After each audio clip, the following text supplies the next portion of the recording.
Marcos capítulo 3, do 7 até o 19. O segundo livro do Novo Testamento. É o primeiro livro escrito do Novo Testamento, o livro de Marcos. Nós vamos ler então do capítulo 3, Marcos, do 3 ao 19. A palavra de Deus diz assim: Jesus saiu para o mar com seus discípulos e uma grande multidão o seguia.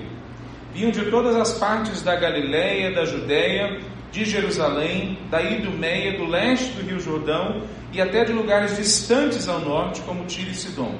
A notícia de seus milagres havia se espalhado para longe, e um grande número de pessoas vinha vê-lo. Jesus instruiu seus discípulos a prepararem um barco para evitar que a multidão o esmagasse. Havia curado muitos naquele dia, e os enfermos se empurravam para chegar até ele e tocá-lo. E sempre que o viam, os espíritos impuros se atiravam no chão na frente dele e gritavam: "Você é o Filho de Deus." Jesus, porém, lhes dava ordens severas para que não revelassem quem ele era.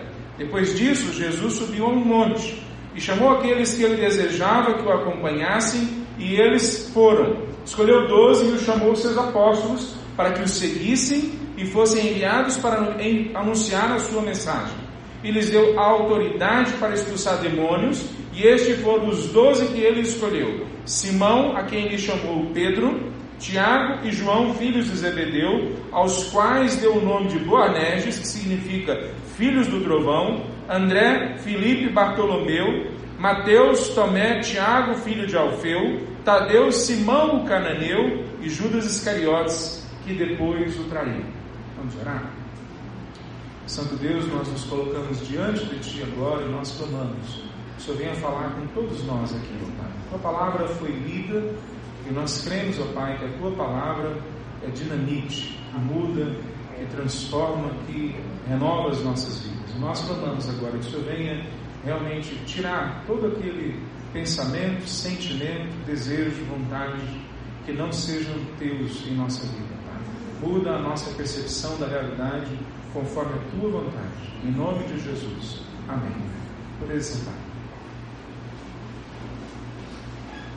Esse texto que nós lemos hoje estabelece mais uma vez a diferença que existe entre um seguidor e um devoto. Existe uma diferença clara entre quem é seguidor de Cristo Jesus e de quem é devoto a Cristo Jesus, ou a igreja, ou a um santo, ou o que quer que seja. Quando nós falamos de seguidor de Cristo Jesus, são pessoas que entendem claramente que a vida deles pertence a Jesus, não por qualquer coisa, mas porque nele está a única razão de vida. A única razão da vida deles daqui para frente, quando eles encontram a Cristo Jesus, é seguir aquele homem, seguir a Jesus, seguir o Senhor nosso Deus, andando ali no meio da Galiléia e hoje entre nós aqui. Então, para eles é claro isso, quem é seguidor. Alguns outros são só devotos. Devoto é aquele que acha muito interessante a mensagem, aquela pessoa que está à frente, o próprio Jesus, naquela circunstância. Ele é uma pessoa a ser admirada, é uma pessoa a ser seguida em alguma medida, mas só na medida que não me peça uma transformação grande, só até o ponto de que eu posso separar algum momento para Ele, mas não de fato sacrificar minha vida a Ele, entregar minha vida a Ele. Não existe uma diferença aqui nesse texto, no contexto, entre uma grande multidão que vai atrás de Jesus e os discípulos que seguem a Jesus, que imitam a Jesus, que abrem mão das suas vidas para andar com o Mestre.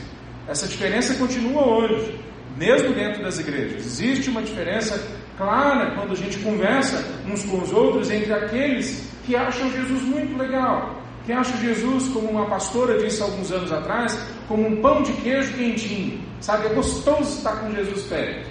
Mas há diferente quando você encontra uma pessoa que fala: Jesus, Ele é a razão da minha vida, sem Ele eu não tenho nada.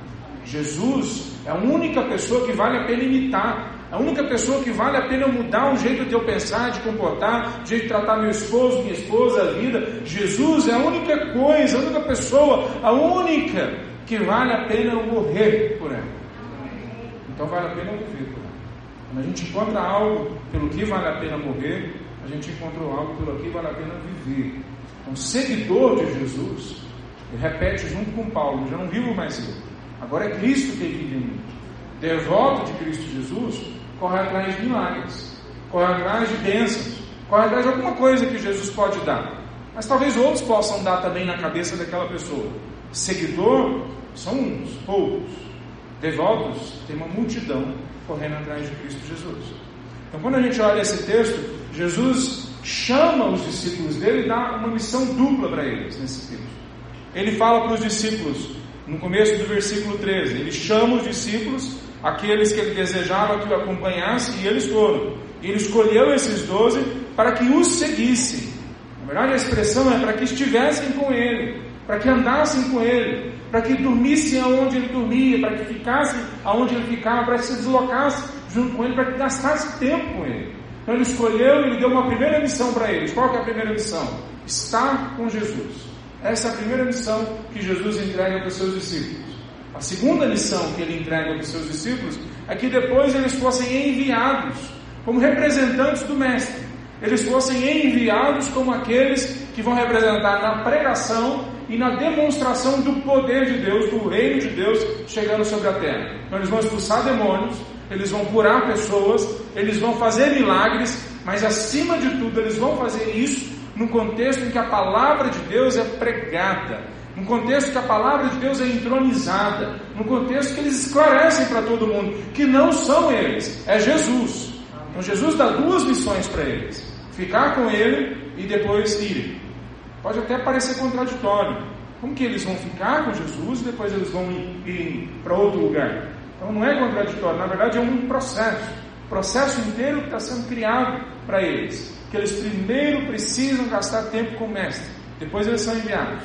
Não é diferente da gente. A gente não abençoa ninguém na nossa força. Nós não abençoamos ninguém na nossa capacidade. Nós abençoamos as pessoas quando primeiro nós gastamos tempo aos pés do Mestre. Quando primeiro, aos pés de Cristo Jesus, nós ouvimos, nós deixamos a nossa mente, coração, a nossa vontade ser transformada. Então, porque a gente está cheio dele, quando a gente chega na frente do outro, a gente desemboca no outro, a gente derruba no outro, a gente coloca na frente do outro aquilo que a gente também recebeu. O que nós recebemos, nós entregamos. O que nós recebemos de Cristo, nós apresentamos para as pessoas. Então a missão que ele dá para os discípulos, ela é dupla. A missão de receber primeiro dele e depois entregar. De gastar tempo com ele e depois gastar tempo com as outras pessoas. O problema é que na maior parte das vezes nós queremos já sair correndo e já falar um monte de coisas que a gente nem viveu. A gente quer falar de um monte de verdades que a gente nem experimentou. Jesus lida com isso. Os próprios demônios querem quebrar esse processo, querem quebrar essa rotina. Eles querem falar para todo mundo rápido quem é aquele homem que está ali. Ele é o Filho de Deus. Olha que interessante. No livro de Marcos, só no finalzinho de Marcos, fora Deus, no primeiro capítulo, só um centurião, quando Jesus é crucificado, reconhece que Jesus é o Filho de Deus. Então, fora Deus, no primeiro capítulo, que fala: esse é teu filho amado e quem me compraz.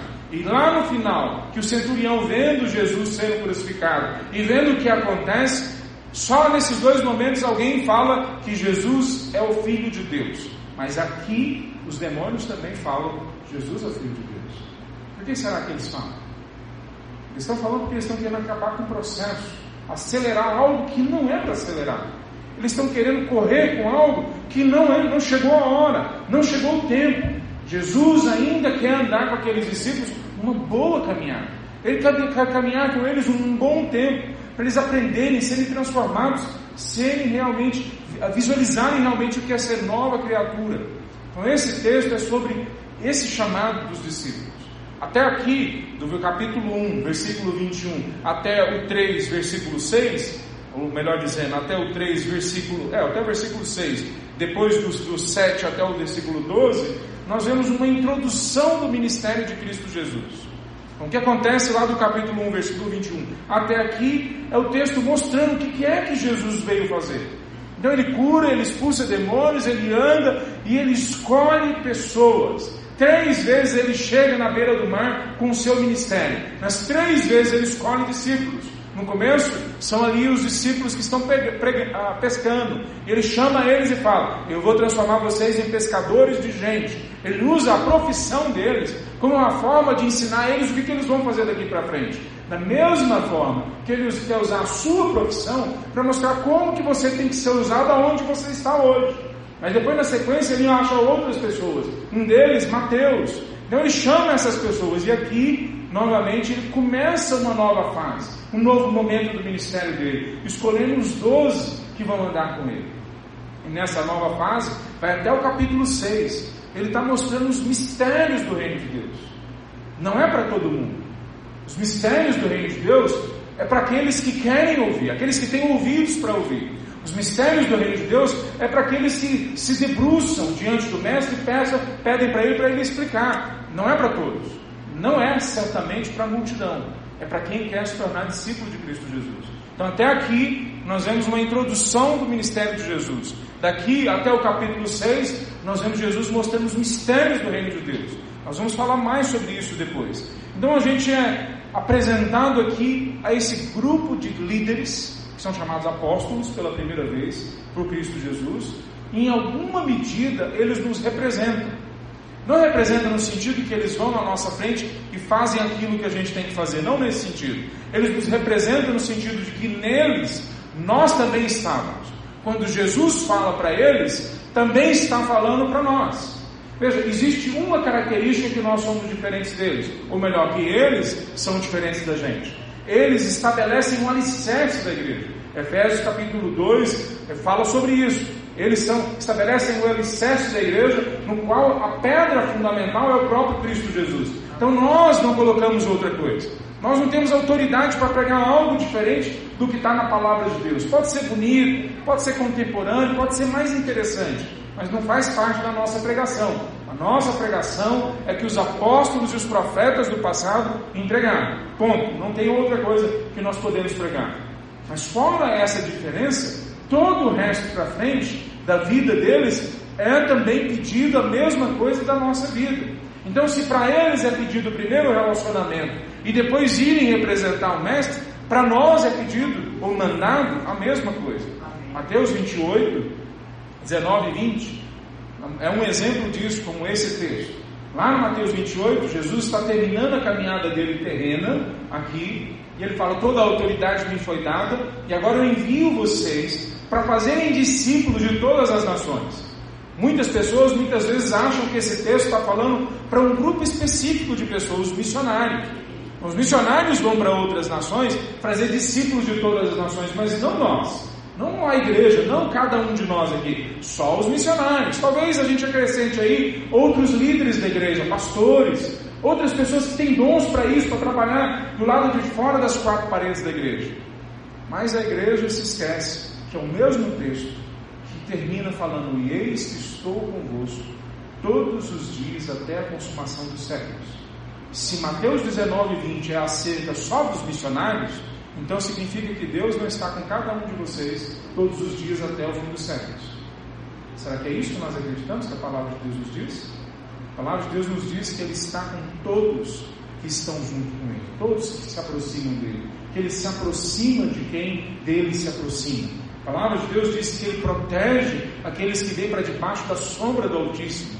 A palavra de Deus diz que aqueles que constroem a casa sem o Senhor Deus, trabalham em vão, porque é Ele, o Senhor Deus, que tem capacidade de construir, de vigiar, de proteger as nossas vidas.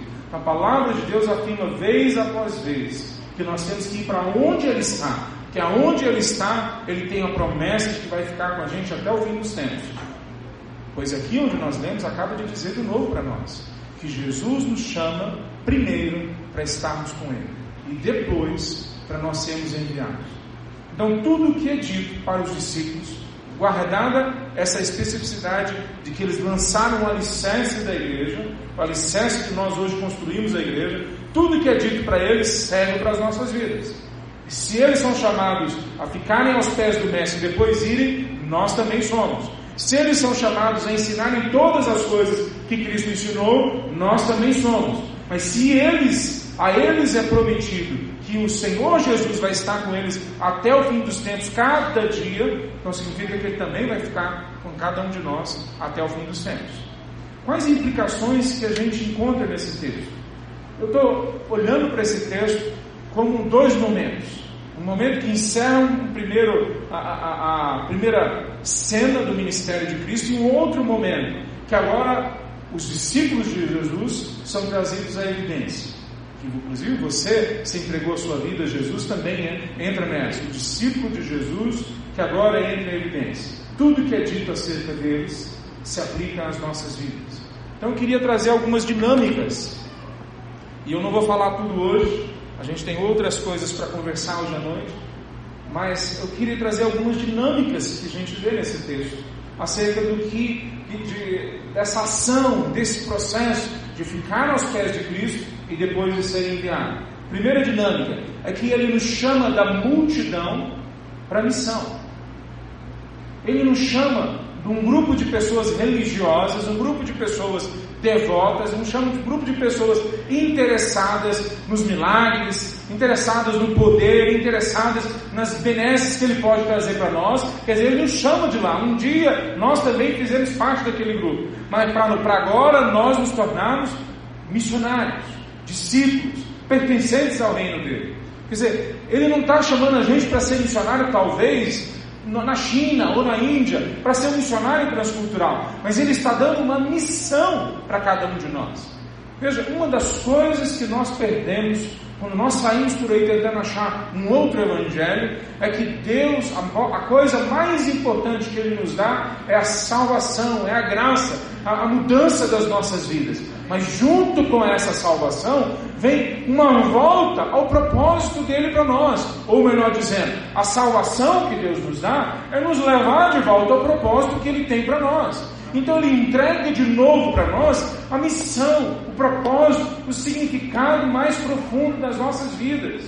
Até pessoas não crentes entendem que alguém sem missão é alguém perdido. Alguém que não sabe para onde vai é alguém que não consegue chegar em lugar nenhum. Ou qualquer lugar que ela chega é lugar nenhum para ela, porque ela não tem objetivo nenhum na vida. Quando Jesus nos chama para a missão dele, Ele está falando para nós: esse aqui era o propósito original que tinha para vocês. Viktor Frankl é um psiquiatra que foi para um campo de concentração como judeu na Segunda Guerra Mundial. Enquanto ele estava lá, ele começou, obviamente, a sofrer todo tipo de pressões e de torturas, como todo mundo, mas em algum momento ele começou a perceber, como pesquisador que era, que aquelas pessoas que não tinham esperança, ou não tinham um objetivo, ou não tinham um significado maior na vida delas, rapidamente morriam, rapidamente se entregavam à morte. Mas aquelas pessoas que tinham uma esperança para depois, um alvo para depois, um significado maior na vida delas, elas queriam voltar para encontrar os seus amados, voltar para fazer algo, elas queriam ainda viver o amor, alguma coisa impulsionava elas, dava significado à vida delas. Essas pessoas aguentavam e na maior parte das vezes elas sobreviviam ao holocausto, sobreviviam aos campos de concentração. Ele criou uma linha terapêutica chamada logoterapia, baseada na busca por significado, a busca por sentido. Inclusive é o nome do livro dele. Jesus, toda a palavra de Deus, já sabia e já trabalhava isso num nível ainda mais profundo.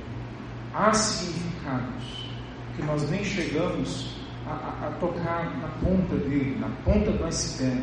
Há um propósito de Deus para a sua vida que está escondido ainda, que você ainda está longe de encontrar. Veja, quando os discípulos são chamados para serem seguidores de Cristo Jesus, apóstolos, eles já estão caminhando com eles. Eles já abandonaram as suas profissões, talvez não todos, mas nós temos a notícia de que alguns deles já tinham abandonado as suas profissões. Eles já tinham abandonado questões e naquele momento agora parecem serem menores. Mas quais são essas questões que parecem ser menores? A família, o trabalho, o ambiente protetivo que tinha a família maior no ambiente antigo, das sociedades antigas. Eles abandonaram aquilo para seguir Jesus aonde ele fosse. Por quê?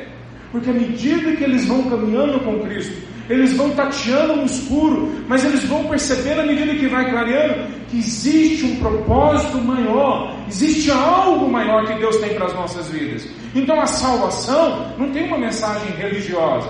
A salvação em Cristo Jesus não tem uma mensagem vivida só no ambiente do domingo, só no ambiente da reunião da igreja. A salvação em Cristo Jesus quer trazer para nós informações que nós nunca tivemos acesso a elas, acerca da gente mesmo, de quem nós somos, do que nós somos criados para fazer, de alvos que nós nem sonhávamos, e ninguém ajudou a gente a sonhar esses alvos, porque eles estavam só na mente de Deus. É por isso que em outro momento, o Senhor Deus fala através do profeta, que os caminhos que Ele tem para nós, são muito mais altos que os nossos caminhos, que os sonhos dele para nós são muito mais altos que os sonhos que a gente consegue sonhar, porque há um propósito, há significados, há objetivos que Deus tem para nós, que são muito maiores do que a gente pode imaginar. Então Deus sempre leva a gente da multidão para a missão. Ele não quer deixar a gente na multidão. E veja só, eu poderia falar que por acaso, acidentalmente, os discípulos estavam naquele lugar, naquele dia. Mas não é verdade. Porque Jesus escolheu cada um deles pelo nome. Nós vamos falar mais sobre isso depois. Então não foi acidentalmente que eles estavam ali. Então você pode pensar que acidentalmente você veio parar aqui hoje. Você pode pensar que foi uma escolha aleatória. Talvez você nem viria hoje à noite aqui. Você nem estava afim de vir aqui hoje aqui.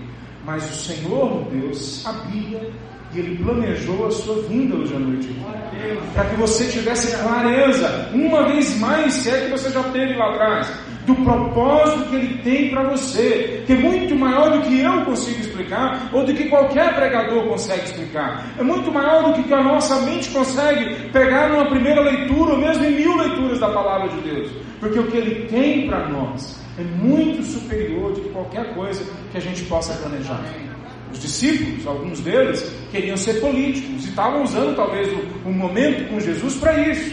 Talvez o Zelote, que está narrado aqui, que era um grupo, fazia parte de um grupo que queria lutar contra o Império Romano. Outro grupo talvez estava pensando em dinheiro. A gente tem cobradores de impostos aqui no meio deles. Estavam pensando em dinheiro talvez. Alguns deles talvez estavam pensando em como se tornar líderes religiosos. Agora talvez seria a chance deles de se tornarem líderes religiosos. Então todos eles tinham expectativas. Todos eles tinham objetivos. Todos eles tinham sonhos. E andar com Jesus, à medida que eles vão caminhando, vendo Jesus fazer milagres, transformar vidas, tirar demônio da vida das pessoas, à medida que eles vão vendo aquele homem andando no meio deles, talvez vai se abrindo no olhar deles que existe algo mais profundo. Mas com certeza quando Jesus fala, venham até mim que agora eu vou mostrar para vocês qual é a lição. Estejam comigo, fiquem comigo, depois eu vou enviar vocês. A primeira coisa, Jesus nos chama da multidão para a missão. Tem muita gente que prefere ficar na multidão. E eu não consigo entender. Mas uma coisa eu entendo. Só o Espírito Santo de Deus pode convencer a gente que há um propósito maior de Deus para as nossas vidas do que ter prosperidade financeira, do que restaurar, seja lá o que for na sua vida que você acha que você perdeu, de ser abençoado com qualquer que seja a bênção que material ou que você acha que tem que ter. Existe algo muito mais precioso do que qualquer coisa que Deus pode dar, que é Ele mesmo, a pessoa de Jesus. Ele quer ser seu amigo, Ele quer ser a pessoa que conecta com sua alma de uma forma que nem você mesmo consegue conectar. Ele quer mostrar para você segredos profundos de dentro de você e arrancar de lá aquilo que não deveria estar e colocar ali dentro aquilo que deveria estar. Jesus tem uma missão para você, Ele tem um propósito para você. Então não fique tranquilo no meio da multidão, se afaste dela, siga para os pés de Cristo Jesus. A segunda dinâmica que acontece nesse texto é a da doença para a saúde. Veja, existe um grupo grande de pessoas, na verdade, 2 grupos, se você prestou atenção na descrição, um grupo que sai da Galiléia, Judeia, Jerusalém, até de Tiro e Sidom, que fica no norte de Israel, e já não fazem parte de Israel, e que eles vão até Jesus, talvez seguindo Jesus, porque Jesus também andou no norte de Israel. Mas existe um outro grupo, no versículo 8, na parte B, que fala que eles ouviram a notícia dos milagres de Cristo, e eles estão indo atrás dos milagres. Quer dizer, talvez esses 2 grupos tenham alguma diferença, um já está seguindo e o outro ouviu falar de Jesus, mas os 2 estão ali por causa da cura, os 2 estão ali porque eles estão doentes, e eles estão no lugar certo, assim como hoje nós estamos no lugar certo. A igreja é um lugar de pessoas doentes, a igreja não é um lugar de pessoas perfeitas, aqui na igreja não é um lugar de pessoas sãs, é um lugar de pessoas que estão doentes, que estão sendo transformadas, que elas precisam do toque de Deus. Na verdade, o que a palavra de Deus fala é que quando nós não nos entendemos como doentes, então Ele não vem para nós, Ele não se abre para nós, mas não porque Ele não quer, é porque nós nos fechamos para Ele. Se nós não precisamos de médico, então porque um médico das nossas almas pode vir até a nossa casa, até a nossa família, até o nosso lugar e curar as nossas vidas. Então, existe sim a necessidade da gente deixar claro isso, de que a igreja, de que o evangelho está falando para um grupo de doentes. Em alguma medida todos nós somos doentes, em alguma medida só quando nós entendemos que nós somos doentes é que nós entendemos a graça e o evangelho de Deus para as nossas vidas. Mas ao mesmo tempo existe uma dinâmica acontecendo. Há um grupo de pessoas que estavam doentes, um grupo grande, e foram curadas. Há um grupo grande de pessoas que talvez foram desenganadas, e nós temos outros testemunhos em outros locais, de pessoas que gastaram todo o dinheiro que tinha, anos, gastaram todas as ideias, todas as opiniões, todos os contatos, gastaram todas as fichas delas em alguma cura, e a cura não veio. Mas quando elas chegam diante de Jesus, a cura vem. A cura vem para essas pessoas, mas não para todas. Nesse texto diz que muitos foram curados, mas não todos. Veja só, a dinâmica da cura para a saúde tem que se instalar não só naqueles que são curados, mas tem que se instalar na mentalidade de todo o grupo que está em volta de Jesus, mas especialmente dos discípulos.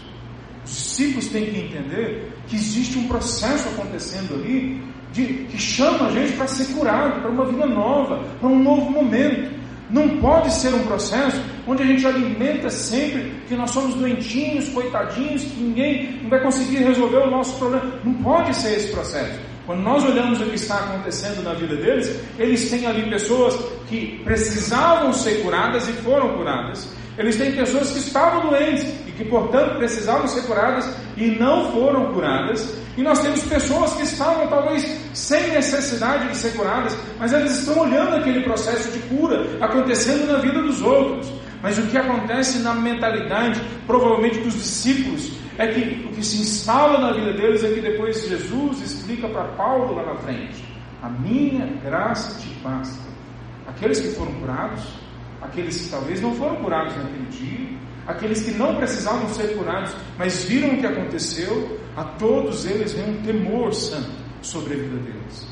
Nós sabemos disso porque, diante de tudo que está acontecendo, é o que aparece nas entrelinhas. Nós sabemos disso porque quando a gente folheia as páginas do capítulo 1 até aqui, nesse resumo do ministério de Cristo, a gente vê pessoas que foram curadas e como os discípulos e como os outros reagem ao ministério de Cristo Jesus.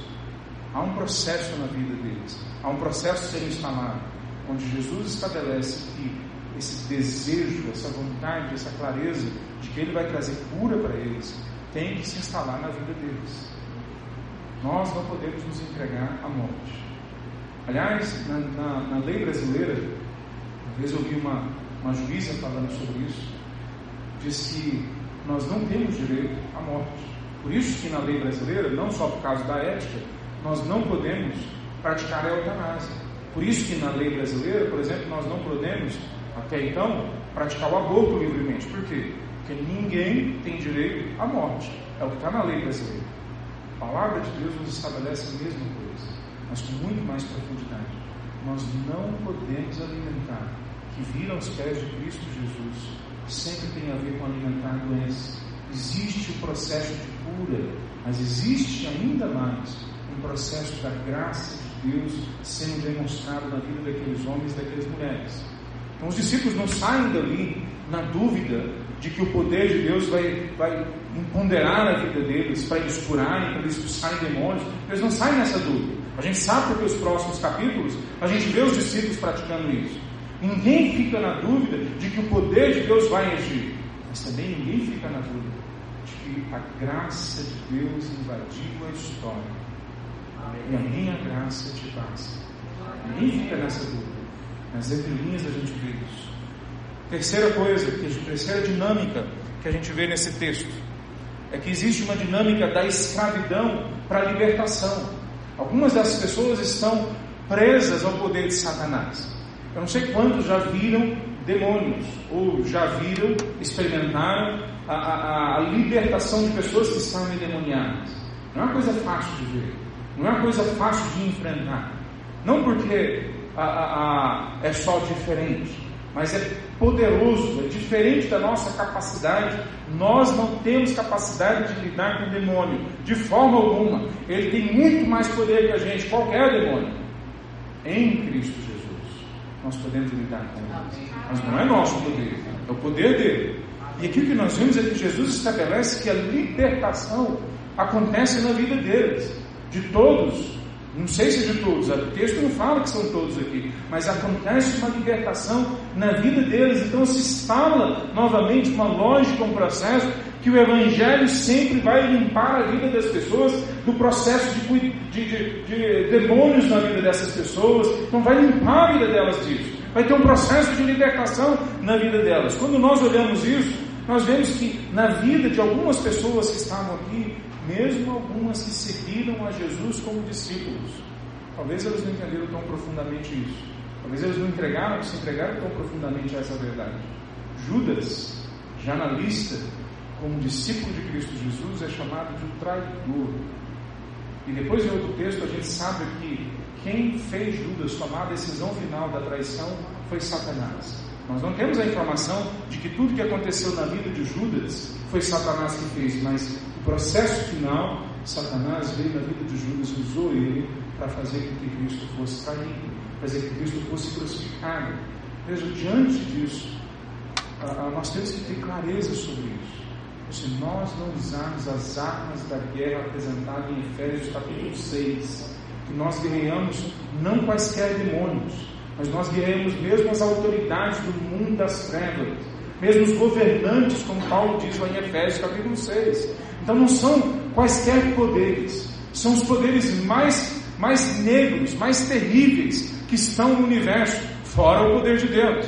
Então se nós não chegarmos diante de Deus e clamarmos para Ele nos dar as armas da guerra dele, a principal é a palavra de Deus, a oração, a justiça, a fé. Nós temos que nos apegar nessas coisas que Deus nos deu e estudar a palavra de Deus com clareza, pedir discernimento, usar os dons espirituais que Deus nos deu, para que de alguma forma a gente consiga entender as estratégias de Satanás e nos livrar do ataque do inimigo. Veja, diante de um avivamento, que é o que está acontecendo aqui, é muito mais fácil a situação. Quando o poder de Deus vem com uma grandeza que não é comum no dia a dia, Ele faz com muito mais força essa expulsão de demônios, essa libertação de vidas. Mas a todo momento nós somos chamados para enfrentar o poder das trevas com as armas da justiça, as armas apresentadas em Efésios capítulo 6.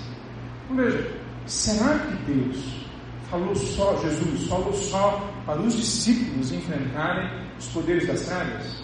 Eram só os 12?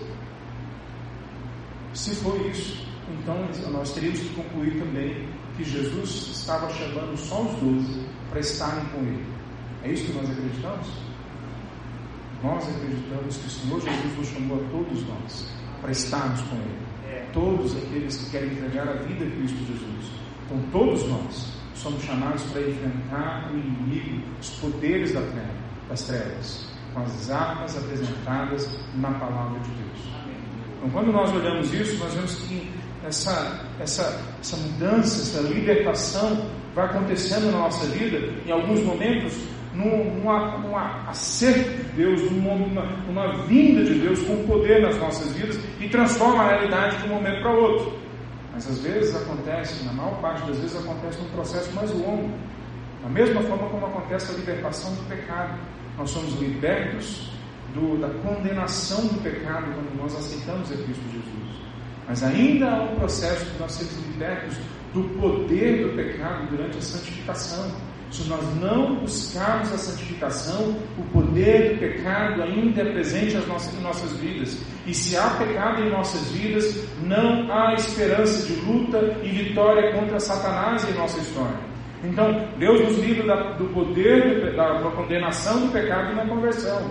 Mas Ele também quer nos livrar do poder do pecado na santificação. E finalmente vai ter um dia que Ele vai nos libertar da presença do pecado, naquilo que nós chamamos de glorificação.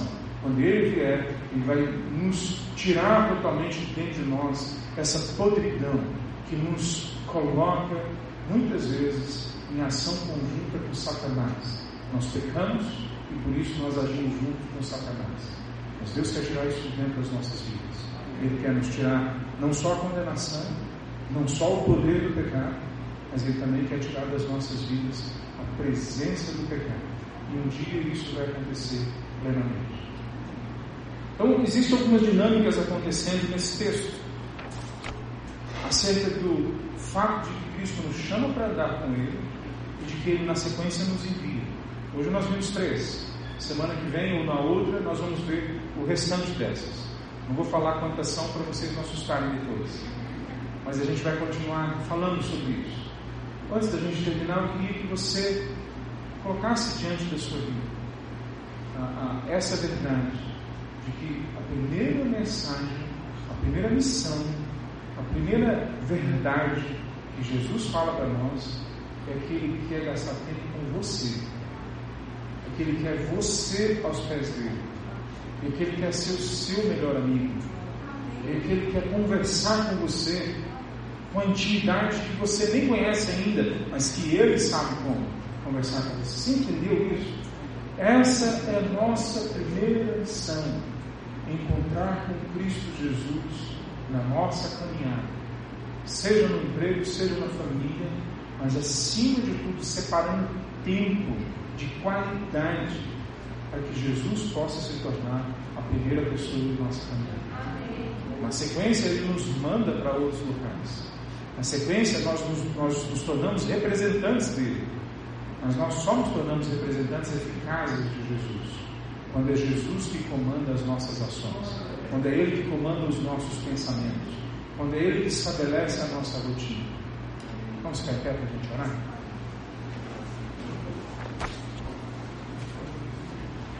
Senhor Jesus, nós nos colocamos diante de Ti, nós clamamos, ó Pai, que assim como o Senhor estabeleceu para os discípulos vários momentos em que eles puderam entender a caminhada deles com mais clareza, mas em especial esse momento que o Senhor chama, Deus, para serem seguidores, Deus, que o Senhor possa, Deus, esclarecer para nós também na caminhada que o Senhor deseja estar com cada um de nós, numa relação de intimidade, de profundidade, de mudança verdadeira e profunda em nossas vidas.